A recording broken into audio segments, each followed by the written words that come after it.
નદી, તળાવ અને દરિયો આ પરિસ્થિતિમાં નાહવા ન જવું જોઈએ, નહીં તો શું થાય છે। નમસ્કાર, 5 વાગી રહ્યા છે, આપ જોવાનું શરૂ કરી ચૂક્યા છો ઝી 24 કલાક। હું જરાક શરૂઆત કરીએ દ્વારકાથી, જ્યાં ગોમતી નદીમાં વૃદ્ધ તણાઈ ગયા છે। ગોમતી નદીના મોટા મોજામાં ખેંચાઈ ગયા છે વૃદ્ધ। આપ જોઈ રહ્યા છો જે દ્રશ્યો સામે આવી રહ્યા છે। ગોમતી નદી પર હાજર પોલીસે વૃદ્ધનું રેસ્ક્યુ કર્યું છે અને પોલીસે સમય સૂચકતા વાપરી વૃદ્ધને બચાવી લીધા છે। ગોમતી નદીમાં ડૂબતા વૃદ્ધનો માંડ જીવ બચ્યો છે। વૃદ્ધને રેસ્ક્યુ કરીને હોસ્પિટલ પણ ખસેડાયા છે।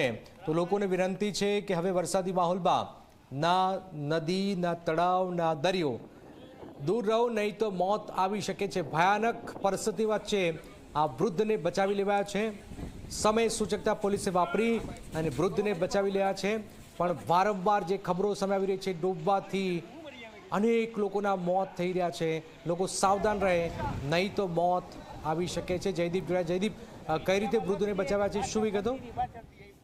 જી જનક, ચોક્કસથી વાત કરવામાં આવે તો દ્વારકાના દરિયામાં છે કેટલાક સમયથી છે તે ક્યાંક મોજા અને ઊંચા મોજા ઉછળી રહ્યા છે। ત્યારે વાત કરીએ તો જે ગોમતી નદીની અંદર છે તે કરંટ છે તે કેટલાક સમયથી છે તે જોવા મળી રહ્યો છે। સાથે જ જ્યારે વાત કરીએ તો ગોમતી નદીમાં આજે કે બપોરના સમયે એક વૃદ્ધ છે તે તણાયા હતા। સમય સૂચકતા અને ધ્યાને રાખી અને વૃદ્ધને છે તે પોલીસ કર્મી દ્વારા છે તેનું રેસ્ક્યુ છે તે કરવામાં આવ્યું હતું।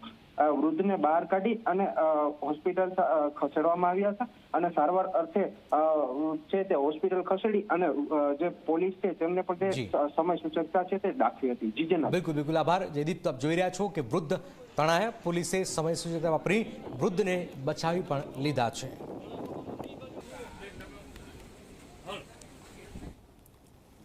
અમદાવાદમાં